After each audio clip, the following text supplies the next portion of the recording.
Okay, brother, what do you think? What is first aid? What is first aid? Have you heard it before? First aid? Yes? No? Yes? You heard it? Okay, what do you think? What is first aid?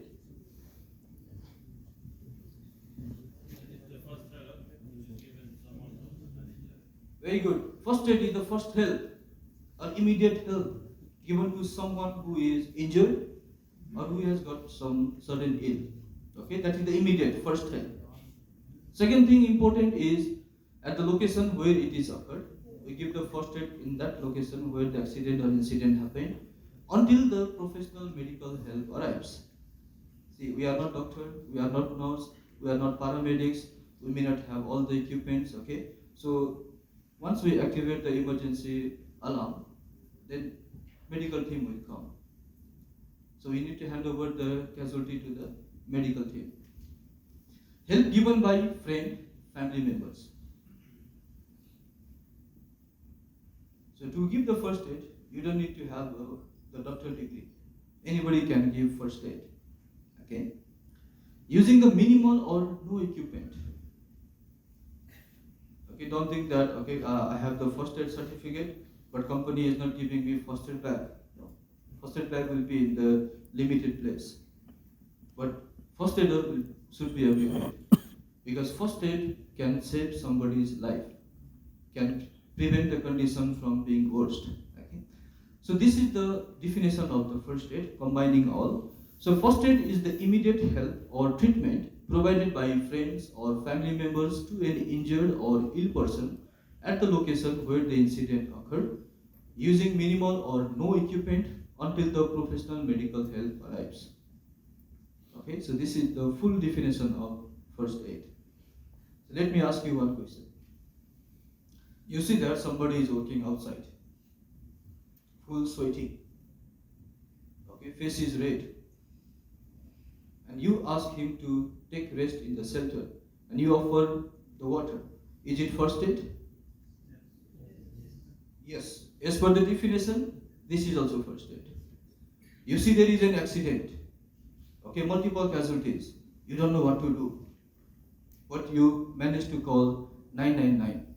Is it first aid? Yes. That is also first aid. You see that somebody is crying, happy bleeding. You don't know what to do, but you call the ambulance and then you stay with the casualty. My friend, don't worry, I have already called the ambulance. Is it first aid? Yes. So any type of help given to the casualty, that is first aid. Okay, one person collapsed in the ground. You may see 10, 15 people surrounding him. But you try to manage the crowd. Brother, please go a little bit far, let him breathe. Is it first aid? Yes. So any type of help can be considered as first aid. And one good thing is, if you see any incident, any accident, and you exactly don't know what to do, if you call the emergency number, that is the biggest help for the casualty. Okay? Okay, quiz. In a mass casualty incident, let's say there are multiple casualties. Which of the following should be prioritized for immediate treatment and why? Okay, there are multiple casualties in an accident, big accident, and one is a pregnant woman with minor bleeding, person with broken leg, no open wound, the leg is broken, a person lying down without any response and no breathing, the person is lying down, not giving any response, or maybe he is not breathing. A person with second degree body burn, a person with amputation injury, some of the body part is cut out. Okay. Which one you think is the first priority? C. Everyone, C? C. That only thing. C. All, very good, all, okay, yeah, all should be our first priority. But the first one, very first one is C, the person who is not breathing. If you see somebody is crying, please help me, but another person is lying down without response, then you need to treat that casualty first. You can tell him, brother, you are at least you are at least alive, but the person is not breathing. Let's call the emergency. Please help me. Okay. After C, A, E. After C, E, amputation injury, heavy bleeding. Then after A, minor bleeding. Then after D or A. D. Okay. The person with second degree body burn. And B is the last. Let's say somebody has broken leg. Can you fix it by yourself? No. So what we do? We ask him to take a rest, call the ambulance. That is the first step. Even the advanced first aider, they will do the same. Don't move the injured part, ask him to take rest, call the ambulance. Easy. What about the burns? What can we do? Okay, take him to the washroom. Okay, run the cool water. That is gonna work. Okay, so remember, if you see multiple casualties, remember to call the emergency. Your safety is always first priority. Okay, another quiz. Which life will be your first priority in an emergency? Victim, colleagues, rescue member, supervisor, or self? Remember, your safety is first priority. Okay. So I think we are coming in the last session of the training. Okay, so these are the types of casualties or the incident and how we can help. Listen, unconscious, not breathing. The person is unconscious, no response. And the person is not breathing, what we do? Shout for help, call 999. And when you call 999, they will ask you, okay, check whether it's breathing or not breathing. Okay, then you start CPR. Let's say unconscious, but the person is breathing. Again, shout for help, call 999. Okay, and then we need to keep the person into recovery position if there is no any other injuries. If you don't know how to keep in the recovery position, just hold the head of the person. Okay, wait for the ambulance. Choking. You know choking? Yes. Yeah, something, some food or some small object stuck in our windpipe. So what we need to do? Okay, shout for help and encourage the person to cough. Okay, let me do one demonstration here. Brother. No, backside. With a black t-shirt. Yes, sir. Okay. Please come here. Okay, we will do one demonstration for the choking.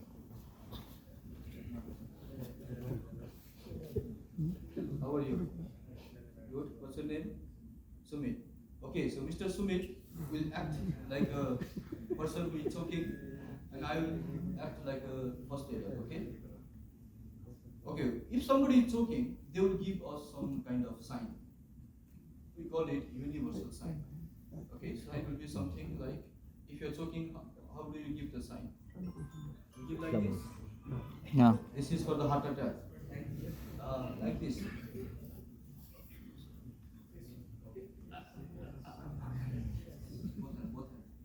Don't smile, don't laugh. If you see somebody is doing like this, so the first aider or even friend, anybody, okay, you don't have to be a first aider. You don't need certificate to do this. So you approach to the casualty, and then you ask him, "Hello, my friend, are you choking?" If the person is saying, "Yes, I'm choking," then he might be joking. If the person is choking, he cannot speak. Okay, he will give you some indication. Like, okay? Then encourage him to cough. Try to cough. Cough from inside. Try to cough. Okay? If the coughing is not working, the object is still there, then in this case, we go for the back blow and abdominal thrust. So before that, you shout for help, you ask someone to call an ambulance. Okay? So how do we give the back blow? Both.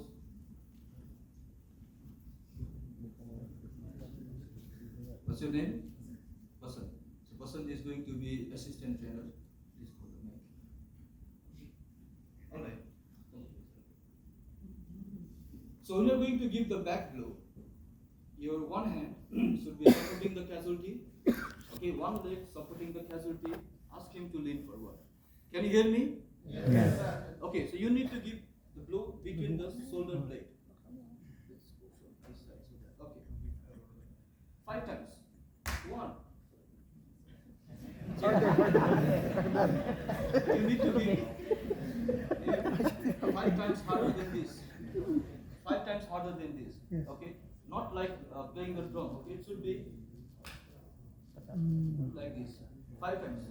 1, 2, 3, 4, 5. Okay? Still the object is there. So next step is abdominal thrust. Okay? So you can make the fist in this way, like a hook. And upper part of the abdomen, you put one hand here, another hand here. Lean forward. Lean forward. And then after you need to pull the casualty. Like this. Okay? You need to pull in this way. Like you are scooping an ice cream. Not directly, like this. 5 times. Not working. Again, you go for the 5 back blow. 5 abdominal thrust. Okay, you repeat this until the person is conscious. If the person is not conscious, and obviously he is not breathing, then you need to prepare for CPR. Thank you. Okay, let's give him a clap. Okay, See, I seizures. told you in the middle. Yes, sir. What about someone that we talked by a fishing boat? Sometimes we become more dangerous to give the precautions for All right. Okay, so you mean the fishing hook. Okay, so in this condition, see, we are not trained. The technique to remove the fishing hook is different. Okay, we call the ambulance, okay, and then after wait for the ambulance. Because if we try to do it by ourselves, then that can lead to the further injuries. Okay? first precaution is to check what someone has hit or chopped. The first sign is to check what person may have chopped, be shocked. Because if some meat, maybe like for meat, you can give the back blow, but for like something like bones, you should avoid this because sometimes they can lead to pain. Okay, good topic here. Now, see, even the choking, they are of different type, mild and severe. Also, what type of things he was eating before. Okay, it depends. So, if you know that what he has eating, what he was eating earlier, okay, at that time you go and ask him to cough. But if you think that he is from this type of thing, like which is stuck in the form of thrown or hook, or maybe the sharp bone, okay, you call for the help and wait for the ambulance. And don't go for the back blow or don't try to remove it by yourself, because that will make the thing more worst. Okay, to be on the safe side, if you are in doubt, okay, I was going to cover that later on. If you are in doubt, you don't know what to do, simple. You call for an ambulance, they will give you the tip, then after you follow the same tips. Okay? Because this half an hour training, or even if you receive 4 hours training, the training information could be limited. Okay? You will not become doctor and nurse. You may not know exactly what is happening there. So if you don't want to take the risk, it's very good. You call 999 and you explain what is happening there, what is the reason, what thing is there. Then they will give you the tips, and they will be on the way. At that time, you can help the casualty. Okay. Okay. Let's talk about the seizures. Have you ever seen anybody, doing some movement like that, convulsion, seizures? Okay. As a first aider or as a friend, what we can do is try to protect the head and backbone. Okay, remove the items nearby his head. Don't try to put a spoon or some key in the mouth. Okay, let him do that movement. Just note the time. Okay, and then after, make the area safe for him. And once he finished his convulsion movement, then you can ask him. Okay, but don't try to hold the person. And if the seizure is first time for the casualty, you ask him to go to the hospital. If the seizures is repeating again and again, if the seizures is taking more than 5 minutes, it's better to go to the hospital. Okay? Bleeding. So bleeding wound, some cut by the knife or some other sharp object. So main mission is a friend, what we can do is try to stop the blood. Okay, that is our mission. If you think that the bleeding is severe, call the emergency, wait for them. Until that time, try to stop the blood. You may use some clean cloth, okay, to stop the blood. And if you see some impaled object, means some object penetrating inside the body, don't try to remove or don't try to press. Just try to apply the pressure from side to side. And make sure that you call an emergency number. Burns, so if you see the burn, okay, again, as a first aider, as a friend, what you can do is ask him or her, okay, to go to the washroom and turn on the cool water, run over it. If somebody is having some ornaments or jewelry, remove. If the burn is very severe, 3rd degree body burn, then we cover the wound and take him to the hospital. Broken bones, again, as a friend, what you can do is ask him to relax, don't move the broken bone part, call the ambulance. If the person is having broken arms, he can hold by himself, then you can take him to the hospital. If some leg or other part is broken, ask him to relax. Okay, don't try to be the physician by yourself. Some of them might be misguided by the movies or some sports. They are stretching the leg. So let's do that. That will give more damage.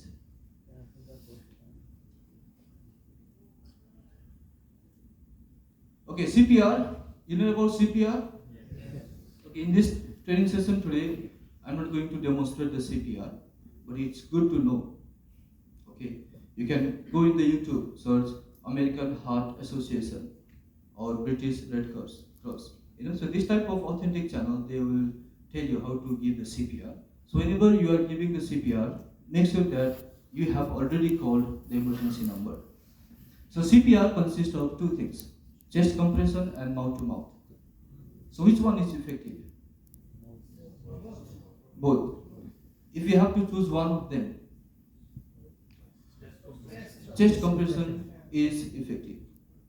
Okay, so when we give CPR, if the person is unconscious and he is not breathing, means the heart is not working. So you are going to activate the heart manually. So chest compression. If you don't want to give mouth to mouth, still it is okay. Because when you are giving mouth to mouth, there is chance of cross infection. Okay, you may not know the person. Maybe he has tobacco in his mouth. You may not know. So if you have some barrier device like face shield or mask, then you can give mouth to mouth. Otherwise, you can just continue with chest compression. So when you are going to give the chest compression, remember the standard, that is 5 to 6 centimeter deep and 100 to 120 times per minute. So when do you give first aid? I mean CPR. If the person is unconscious, not breathing. That means before you initiate CPR, you have already called the emergency number. Then follow their instruction. They will not tell you, have you received first aid training? You have the certificate? No. They will ask you to press.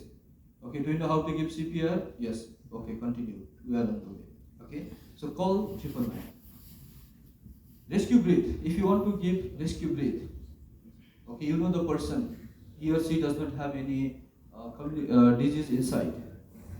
Or if she is lady, I will give mouth to mouth. Just kidding. Okay, pinch the nose, open the airway, and your mouth should be properly sealing the casualty's mouth so that air will not escape out, and blow gently. Okay? Not too hard. Gentle, gentle. For 1 second. Okay? And you need to repeat it 30:2. 30 times chest compression, 2 times rescue breath. So when do you stop CPR? Sign of life. Very good, optimistic answer. If the person is starting to breathe or showing some vitals, you stop CPR. And any other? Once the rescue team arrives, good. Okay, you are giving the CPR and you see the ambulance on the gate. They are here. Don't stop. Okay. Once they ask you to hand over. Number 2. Number 3. If you are the only person giving the CPR, and now you are really very tired, exhausted, then you stop CPR. Otherwise, in any case, person is unconscious, not breathing, you continue CPR. If you hear the sound like crack, crack, the chest broken, chest bones are broken, just try to maintain the balance standard 100 to 120 times per minute, 5 to 6 centimeter deep. Still the sound is there, khali bali sound. You continue CPR. Okay, never stop CPR. So make sure that either you or somebody has called 999 before starting the CPR, because the person is unconscious and not breathing. So what is the main reason for that? What is the factor that is leading a person unconscious and not breathing? It could be very serious, like after the heart attack, the person is unconscious, not breathing. Okay, maybe after drowning in the water, or maybe he was working in the excavation and soil erosion. Okay, there could be many reasons. That's why he has to go to the hospital. So call 999, then initiate CPR. Ambulance team will be here, and they will take the casualty. So what is the emergency number here in Qatar? 999. What is the emergency number in your home country? Do you know that? Okay, most of us, we may not know the emergency number in our own country, because the health system in Qatar and in our country might be different. I am from Nepal. When I came here in 2014, and I attended my first aid training, and the trainer asked me, what is the emergency number in Nepal? I was confused, either it is 100 or 101, Okay, so try to know these things. Okay, when you call 999, remember this word, Lionel. Have you ever heard this word before? Lionel Messi. Yeah, same like that. So L stands for location. When you call 999, they will ask you, where are you? What is the location? In our accommodation, we can see the blue colored number plate. Zone number, street number, building number. Okay, we can explain them. Then they will come to correctly in your location. If you are outside, you can see some landmarks. You can explain them. What is I stands for? Incident. Very good. What happened? Fire. Somebody fell from height. Okay, burn, electrocution. Other service. So if you require some other service apart from ambulance, like if it is road accident, traffic. If two people are fighting each other and one person stabbed knife, then you may need ambulance and police. Okay, so depending on the nature of incident, what other service we require, they might be asking us. Number of casualties, extent of injuries. Now until this time, the ambulance team will be already mobilized, and they need some more information so that they will pass the information to the doctor, and doctor in the ambulance, they will be ready to treat you. And location, they may ask to repeat if not sure. Now, have you ever called 999? Okay, I hope this will not come in the future. But if it can, if it is happening, just remember, be calm. Okay, answer the questions. They will ask very simple questions, and over the phone, other side, they are also human beings. Okay, don't try to panic. Okay, keep calm and answer the question in a calm way, and they will give you very nice tip.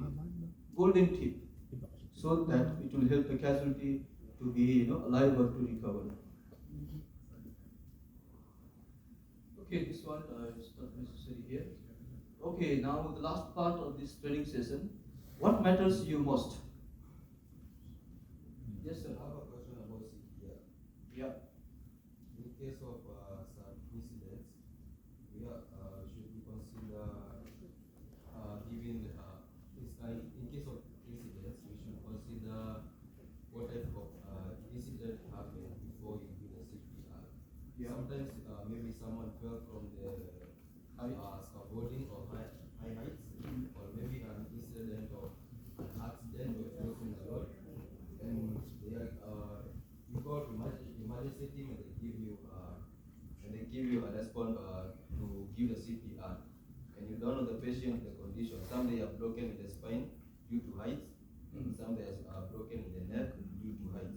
And you start the CPR, and you cause the patient to die because of maybe the neck was very injured or the spine was injured, and you give the someone to be paralyzed. All right. Okay. Nice question. Very good question. Okay. If somebody has fall from height, okay, what the statistics say is, if we fall from our height, then there is chance of back injury due to the impact. Okay. If somebody is falling from height, there is chance of back injury. Now, if the condition is like that, the person is unconscious and not breathing, we don't care about other injuries. We call 999 and start CPR. If we don't give CPR, that means the person is not breathing, oxygen is not going to the brain. If the oxygen is not going to the brain from 3 to 6 minutes, our brain cell will start to die. Okay, for the ambulance, they may take 5, 6, 7, 8, 10 minutes to arrive at the location. So once the ambulance here, the person could be already dead. Okay, so the instruction given will be given by the emergency team would be the same. Okay, we are on the way, you continue CPR. In case of CPR, we don't care about other injuries. If there is bleeding, yes, we'll stop the bleeding first and then we do the CPR. Okay, but other injuries, we start CPR.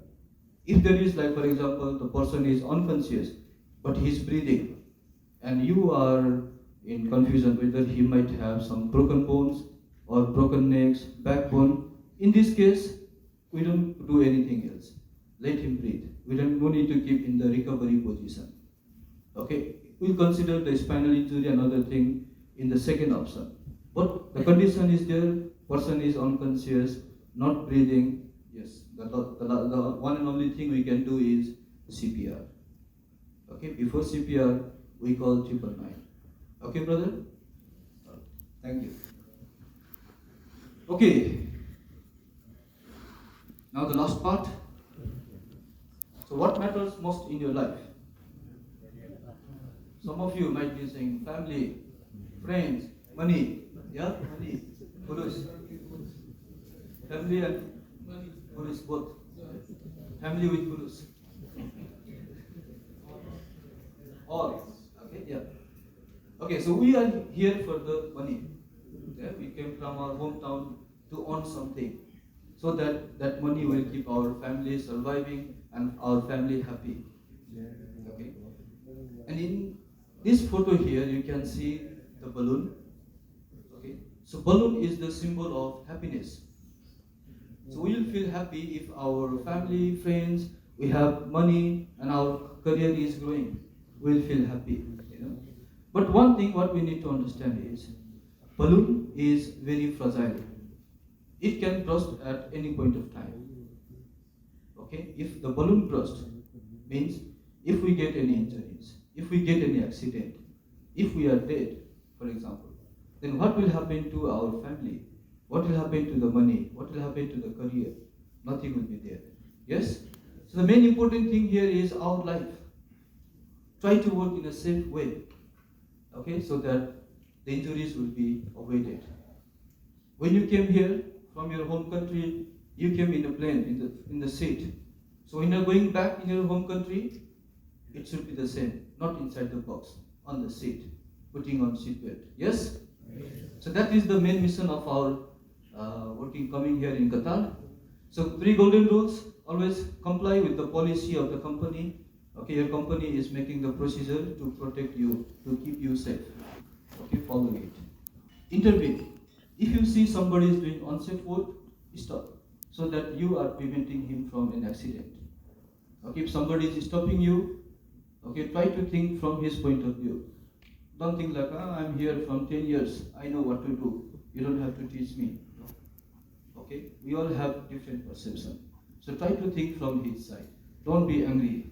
And respect each other. Try to make the workplace in this way so that we can respect each other. Okay, and then after we can help, we can support each other. So our main mission is to go home safely. Okay, without any injuries, without any accident. So how can we go home safely? By following the safety. Okay, safety is required everywhere. You might be thinking, I'm working in the office. Inside the office, there is no chance of injury or accident. No, you are wrong. Safety is required everywhere. Everywhere there is hazard. If you are going back to your home accommodation, okay, also you need the safety. If you are going in the corners, yes, you need safety. There could be chance of road accident. Okay, even in the accommodation, when you are going from second floor to first floor, okay, you're using the stairs, there could be chance of accident. Okay, we all know what are the reasons for the accident. Just we need to open our eyes, okay, and follow it. All right, thank you very much. So does anyone have any questions?